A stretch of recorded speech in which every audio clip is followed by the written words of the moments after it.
B'investiment ta' 115,000 euro, Parks Malta wettqet numru ta' xogħlijiet biex tat wied ġdid lil Wied Garnaw fil-limiti ta' Santa Luċija. Ix-xogħlijiet iffukaw fuq it-tneħħija ta' 1000 metru kubu ta' materjal li nġimgħa fil-kanali u li kienet jikkawża arar u telf ta' ħamrija mill-għelieqi fil-viċinanzi. Parks Malta rrestawraw ukoll ma' 300 metru ta' ħitan għal kif kienu oriġinarjament billi neħħew xi blokki tal-konkos. Ġie restawrat ukoll il-ġebel tas-sejjieħ u tnatfu l-kanali u l-kalverts taħt it-triqa ta' Garnaw.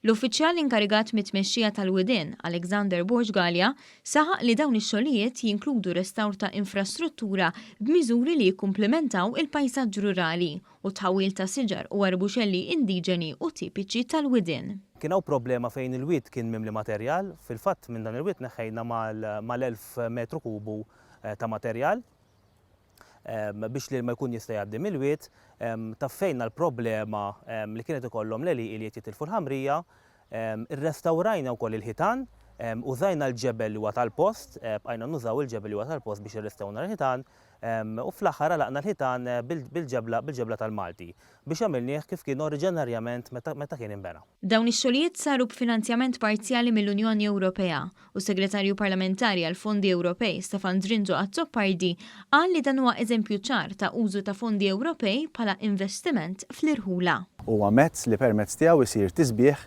kif ukoll li nagħtu spazji miftuħa kif ukoll inkomplu nsebħu dawn il-widien bħala parti mill-pajsaġġ ta' pajjiżna. Il-Ministru għat-Turiżmu Giulia Farrugia Portelli saħqet fuq l-importanza li jitħarsu l-widien u żoni rurali ta' pajjiżna. Aħna rridu naraw li t-turist juri wkoll jażel ir-rotta tiegħu b'modi differenti inkluż dik ambjentali. B'investiment totali ta' 330,000 euro, flimkien ma' Wied Garnaw se jsir xogħol ukoll f'wied omor fis-swieqi, f'wied tal-Fiddien fir-Rabat, f'wied ir-Rum f'Ħaddingli u f'wied tal-Ġnejna fl-Imġarr.